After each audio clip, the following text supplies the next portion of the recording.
साथियों नमस्कार। आप सभी का स्वागत है आपके अपने परिवार रामाचल गुरुकुल में। मैं हूं रामाचल सर। आज हमने क्लास लिया है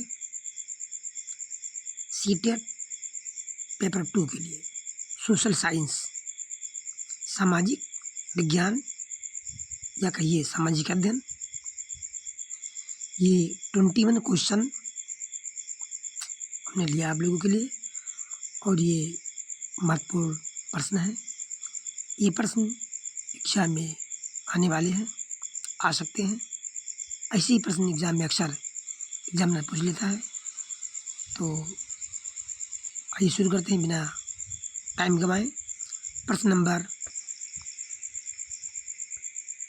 पहला है, जिस क्षेत्र में रहने वाले सभी मतदाता अपना प्रतिनिधि चुनते हैं उसे ... कहते हैं। क्या कहते हैं?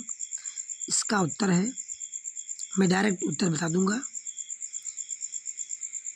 ऑप्शन सब नहीं पढ़ेंगे, समय ज़्यादा लगेगा, इसलिए जो उत्तर सही है उसी को हम बताएंगे। तो इसका उत्तर है निर्वाचन क्षेत्र। ऑप्शन नंबर 2 सही है। प्रश्न नंबर अगला, निम्नलिखित में से कौन सा तथ्य भारत के दक्षिणी भागों के ग्राम प्रधान ग्राम भोजक के बारे में सत्य नहीं है?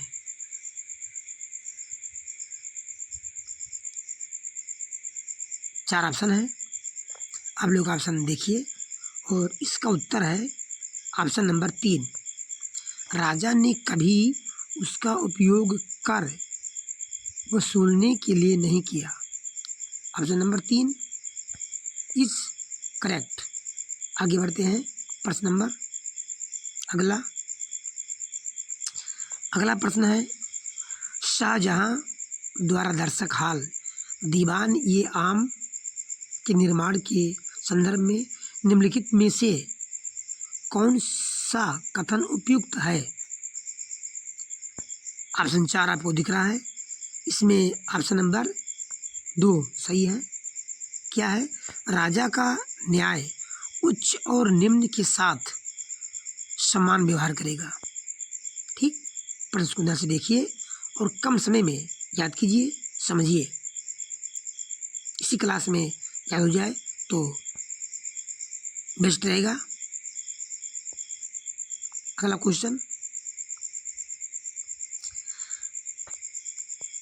क्वेश्चन है, एलोरा की गुफा 15 का भित्ति चित्र जिसमें विष्णु को नरसिंह अर्थात पुरुष सिंह के रूप में दिखलाया गया है, किस काल की कृति है? राष्ट्रकूट काल। ऑप्शन नंबर 3 ठीक, ये सही है। बस जो हमारा उद्देश्य है, लक्ष्य पर निगाह हमको रखना है, यानी उत्तर पर। उत्तर हमको याद है तो ऑप्शन तीनों अपने आप कट जाएंगे, उत्तर आपके सामने आ जाएगा। तो इस प्रश्न का उत्तर है राष्ट्रकूट काल।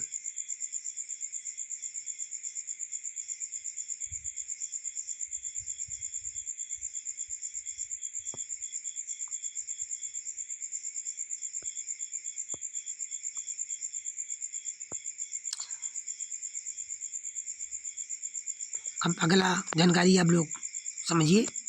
द्रविड़ या पल्लव शैली को राष्ट्रकूट शासकों ने अपनाया था। ये फैक्ट है, जानकारी है, इसको आप लोग ध्यान दीजिए, याद करिए, समझिए। दूसरा में क्या है, गुफा 15 को दशावतार गुफा के रूप में जाना जाता है, जो राष्ट्रकूट राजा दंती दुर्ग के काल से संबंधित है। ये गुफा मुख्य रूप से भगवान शिव और भगवान विष्णु को विभिन्न रूपों में दर्शाती है। इस 2 मंजिला संरचना में एक बड़ा प्रांगण है जिसमें एक अखंड नदी मंडप खड़ा है। नदी देवियां प्रवेश द्वार को प्रवाहित करती हैं। इस गुफा की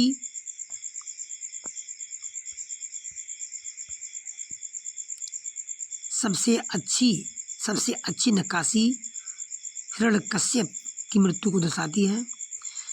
अगला क्या है, नरसिंह प्रतिमा उन्हें एक मानव धड़ और निचले शरीर के साथ शेर के चेहरे और पंजे के साथ आमतौर पर उनकी गोद में राक्षस हिरण्यकश्यप के साथ दिखाती है, जिससे वो मारने की प्रक्रिया में है।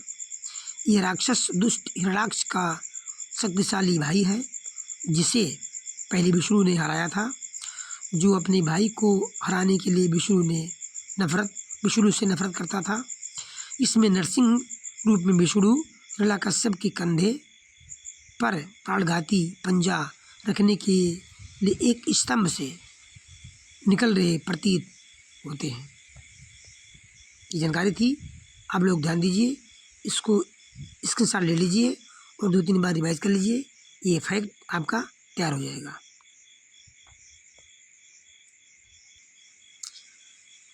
अगला देखिए, ये गुप्त काल है। गुप्तों ने एक निश्चित उद्देश्य को पूरा करने के लिए हिंदू और बौद्ध मंदिर का निर्माण करने वाले पहले व्यक्ति थे। ये फैक्ट बहुत अच्छी है, इसको आप लोग ध्यान से याद करिए।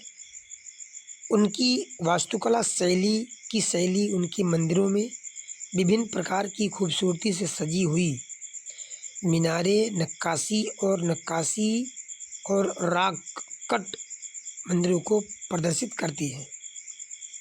ठीक, दुर्भाग्य से गुप्त राजवंश के कई मंदिरों में से बहुत कम आज जीवित हैं। गुर्जर प्रत्याहार काल, ये क्या है? गुर्जर प्रत्याहार काल से वास्तुकला के उल्लेखनीय उदाहरण हैं, जिनमें मूर्तियाँ और नक्काशीदार पैनल शामिल हैं। उनके मंदिर खुले मंडप शैली में बने हैं। वास्तुकला की सबसे उल्लेखनीय गुर्जर प्रत्याहार शैलियों में से एक खजुराहो थी। इसे बुंदेलखंड के चंदेलों ने अपने जागीरदारों द्वारा बनाया था। अगला है चालुक्य काल। इससे संबंधित इस फैक्ट से जानकारी से संबंधित सीटेट में एग्जाम में पूछ लेता है। बादामी चालुक्य वास्तुकला एक मंदिर निर्माण मुहावरा था, जो 5वीं-8वीं शताब्दी ईस्वी में मलप्रभा नदी बेसिन में वर्तमान में कर्नाटक राज्य के बागलकोट जिले में चालुक्य वंश के तहत विकसित हुआ था। जॉर्ज मिशेल और अन्य लोगों द्वारा इस्तेमाल की जाने वाली प्रारंभिक चालुक्य वास्तुकला बादामी चालुक्य के समान है।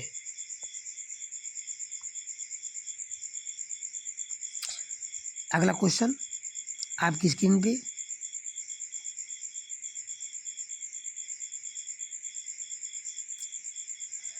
निम्नलिखित में से किस व्यक्तित्व के छंद और विचार पंचवाड़ी और बीजक में संरक्षित किए गए हैं? आप लोग इसको जान ही रहे हैं कि बीजक कबीर की रचना है, पंचवाड़ी कबीर की रचना है। तो ऑप्शन नंबर 3 सही है।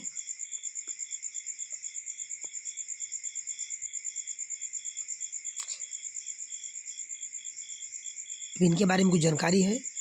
कबीर के छंदों और विचारों को पंचवाड़ी और बीजक में संरक्षित किया गया है।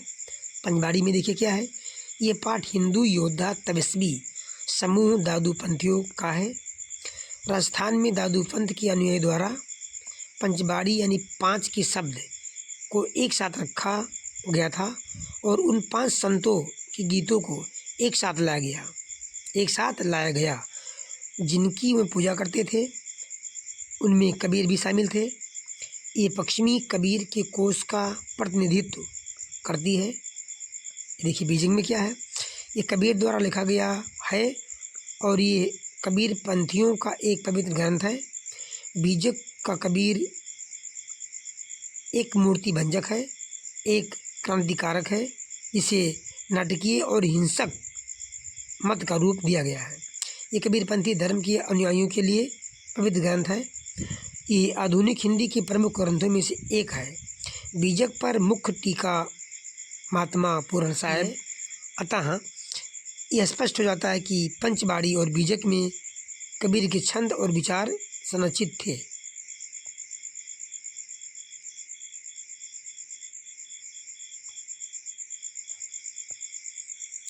अगला क्या है? कबीर की शिक्षा में हम मुख्य रूप से देखते हैं, क्या देखते हैं? प्रमुख धार्मिक परंपराओं की अस्वीकृति, ब्राह्मणवादी हिंदू धर्म और इस्लाम दोनों धार्मिक वर्गों की पूर्व महानता और श्रेणी ढांचे जाति व्यवस्था का मजाक उड़ाना। उनका मानना था कि मोक्ष का मार्ग भक्ति या उपासना के माध्यम से है। एडिशनल इंफॉर्मेशन, मीराबाई एक राजपूत राजकुमारी और रविदास की शिष्या थी।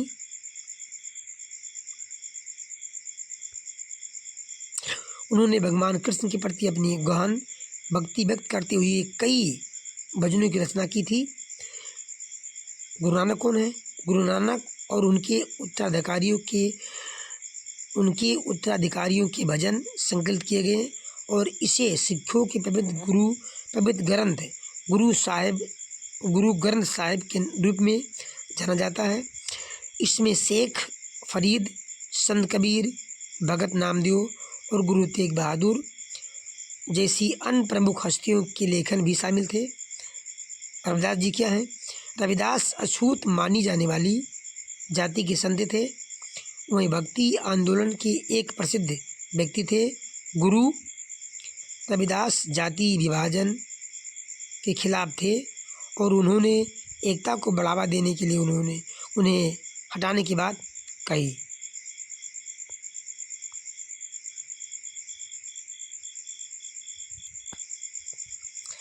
अगला प्रश्न है, भारत में पंचायती राज प्रणाली के संबंध में निम्नलिखित में से कौन सा कथन सत्य नहीं है? तो इसमें आपका ऑप्शन पहला सही है। संवैधानिक दिशा निर्देशों के अंतर्गत देश के प्रत्येक राज्य में पंचायतों के संबंध में अपने कानून होते हैं। ऑप्शन नंबर 1 सही है। अगला क्वेश्चन,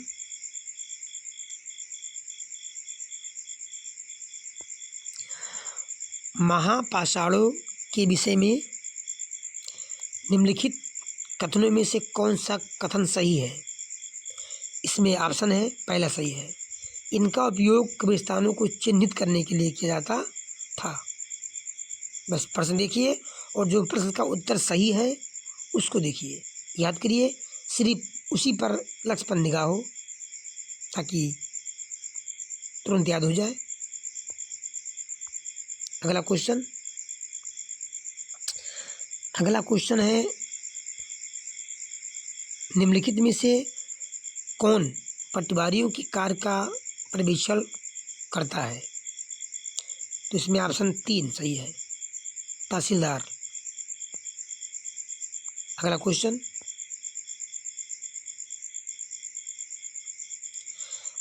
है, ऋग्वेद के विषय में निम्नलिखित 3 कथनों पर विचार कीजिए और सही उत्तर का चयन कीजिए।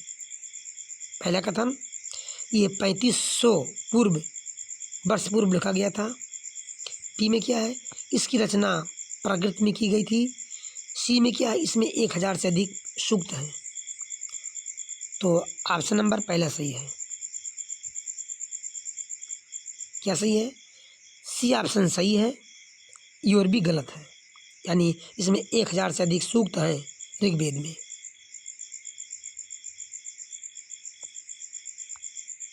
अगला क्वेश्चन, मौलिक अधिकारों के विषय में निम्नलिखित 2 कथनों पर विचार कीजिए। पहला कथन, भारत के संविधान में दिए गए सभी मौलिक अधिकार न्यायालय बाध्यकारी हैं। बी में क्या है? शोषण के विरुद्ध अधिकार नागरिक को उच्च स्तर के न्यायालय में जाने के लिए अनुमति प्रदान करता है यदि वह समझता है कि निचले स्तर के न्यायालय द्वारा दिया गया निर्णय अन्यायपूर्ण है।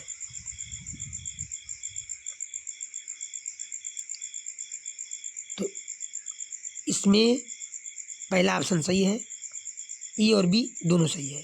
जो दोनों कथन है, दोनों कथन सही है।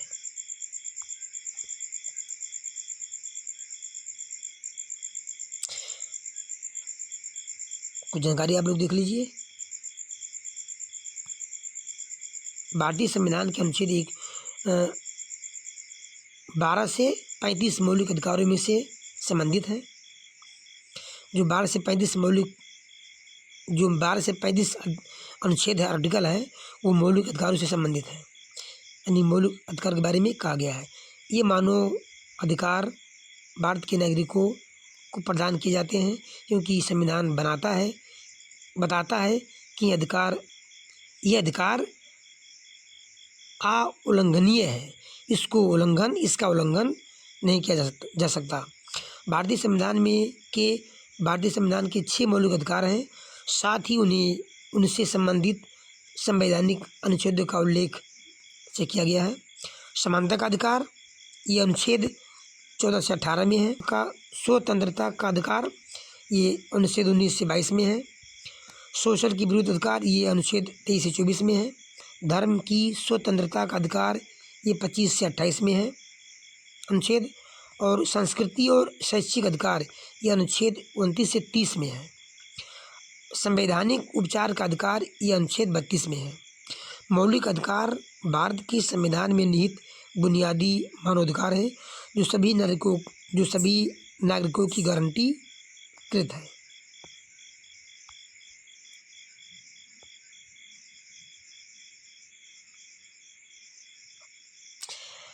अगला देखिए, मौलिक अधिकार भारत के संविधान में निहित बुनियादी मानवाधिकार है, जो सभी नागरिकों को गारंटी कृत है। उन्हें जाति, धर्म, लिंग आदि के आधार पर भेदभाव के बिना लागू किया जाता है। गैर मतलब है कि मौलिक अधिकार कुछ शर्तों के अधीन न्यायालयों द्वारा लागू किए जा सकते हैं। इन अधिकारों को 2 कारणों से मौलिक अधिकार कहा जाता है। पहला, संविधान में निहित है जो उन्हें गारंटी देता है। वह न्यायोचित अदालतों द्वारा परिवर्तनीय है। उल्लंघन के मामले में एक व्यक्ति कानून की अदालत का दरवाजा खटखटा सकता है। शोषण के विरुद्ध अधिकार, अनुच्छेद 23 से 24 में है। इस अधिकार का तात्पर्य मानव, बेगार और अन्य प्रकार के जबरन श्रम पर यातायात का निषेध। इसका तात्पर्य कारखानों आदि बच्चों के निषेध से भी है। संविधान 14 साल से कम उम्र के बच्चों को खतरनाक परिस्थितियों में काम पर रखने पर रोक लगाता है। उपरोक्त में से हम निष्कर्ष निकाल सकते हैं कि कथन ए और बी दोनों सही है।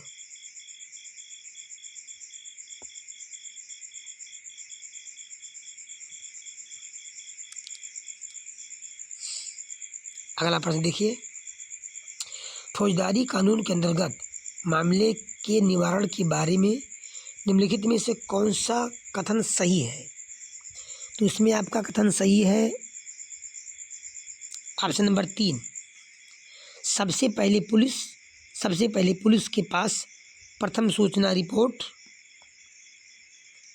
FIR, यानी प्रथम सूचना रिपोर्ट FIR,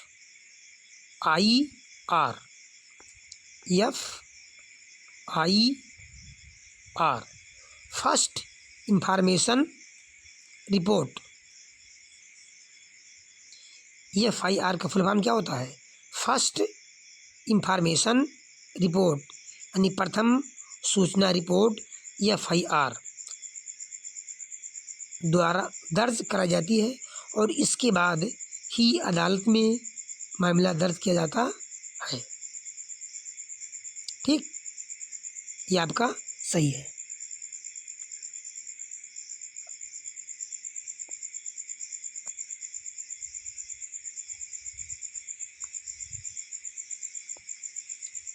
तीसरा आपका सही है। अब देखिए जानकारी, आपराधिक न्याय प्रणाली में 4 प्रमुख भूमिका निर्वाह करता पुलिस, लोक अभियोजक, बचाव पक्ष के वकील और न्यायाधीश हैं। संविधान के अनुसार अपराध के आरोपित प्रत्येक व्यक्ति पर निष्पक्ष सुनवाई होनी चाहिए। अपराध की जांच में पुलिस की भूमिका क्या होती है? पुलिस का एक महत्वपूर्ण कार्य अपराध की कमीशन के बारे में किसी भी शिकायत की जांच करना है। एक जांच में गवाहों के बयान दर्ज करना और विभिन्न प्रकार के साक्ष्य एकत्र करना शामिल है। जांच के आधार पर पुलिस को राय बनानी होती है। अगर पुलिस को लगता है कि सबूत आरोपी व्यक्ति के अपराध की ओर इशारा करते हैं तो वे कोर्ट में चार्जशीट दाखिल कर सकते हैं, चार्जशीट दाखिल करते हैं।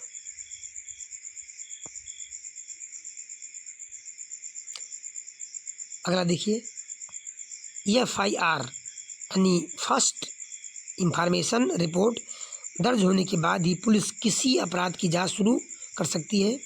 कानून कहता है कि जब भी कोई व्यक्ति संज्ञेय अपराध के बारे में जानकारी देता है तो पुलिस थाने के प्रभारी अधिकारी के लिए प्राथमिकी दर्ज करना अनिवार्य है। ये जानकारी पुलिस को मौखिक या लिखित रूप से दी जा सकती है। FIR आमतौर पर अपराध की तारीख, समय और स्थान का उल्लेख करती है। घटनाओं के विवरण सहित अपराध के मूल तथ्यों का विवरण देती है। यदि ज्ञात हो तो आरोपी व्यक्तियों और गवाहों की पहचान का भी उल्लेख किया जाता है। FIR में शिकायतकर्ता का नाम और पता भी लिखा होता है। यह एक निर्धारित प्रपत्र है जिसमें पुलिस प्राथमिकी दर्ज करती है और उस पर शिकायतकर्ता के हस्ताक्षर होते हैं। शिकायतकर्ता को पुलिस से प्राथमिकी की निःशुल्क प्रति प्राप्त करने का भी कानूनी अधिकार है।